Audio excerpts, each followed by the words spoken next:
একদম ভিন্ন স্বাদের একটা রান্না নিয়ে আজকে হাজির হলাম। যারা আমার ইউটিউব চ্যানেলটার পাশে আছেন তারা দেখবেন এবং আমার চ্যানেলটা সাবস্ক্রাইব করবেন যাতে নতুন নতুন ভিডিও আপনাদের সামনে আপলোড করতে পারি। তো আজকে জুম্মার দিনে কি রান্না করলাম চোখ রাখেন। আজকে রান্না করব বিফ গার্লিক, যেটা আসলে অনেকেই খায়, এটা আমার খুব পছন্দ, এই জন্য এটা আজকে আয়োজন করলাম।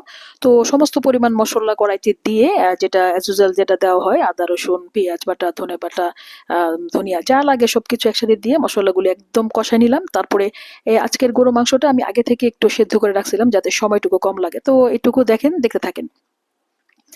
সমস্ত মশলাগুলো একদম কষে আসার পরে আমি এখানে মাংসগুলি দিয়ে দিলাম। এখন মাংসটুকু একদম কষায় নিব, কষায় নেওয়ার পর হালকা ঝোল দিব, তারপর আমি প্রয়োজন উপকরণগুলো দিব। দেখেন কি দিলাম।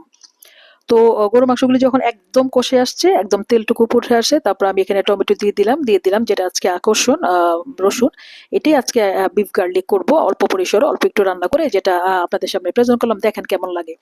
যারা আমার ইউটিউব চ্যানেলটা সাবস্ক্রাইব করেন নাই, সাবস্ক্রাইব করে দিবেন এরকম নতুন নতুন ভিডিও পাওয়ার জন্য। আমার পাশে থাকবেন, আমি নতুন নতুন ভিডিও আপনাদের সামনে যাতে প্রেজেন্ট করতে পারি। এই হচ্ছে আমার একদম গরু মাংস, দেখেন কতটুকু সুন্দর হয়েছে। গরু মাংস টমেটো রসুন দিয়ে একদম ফাইনাল একটা কম্বিনেশন, এত সুন্দর। এটা দারুণ মজাদার একটা খাবার। এটা আপনারা অবশ্যই ট্রাই করুন বাসায় এবং দেখবেন কেমন লাগে, আর আমাকে কমেন্টসে জানাবেন যে আসলে যে বিফ গার্লিকটা কেমন হলো। এটা ছিল আজকে ছোট্ট পরিসর আয়োজন। আপনারা যারা আমার ভিডিওটা দেখেন বা যারা লাইক কমেন্টস করতেছেন বা যারা এই ভিডিওটার পাশে আছেন তাদেরকে অনেক অনেক ধন্যবাদ।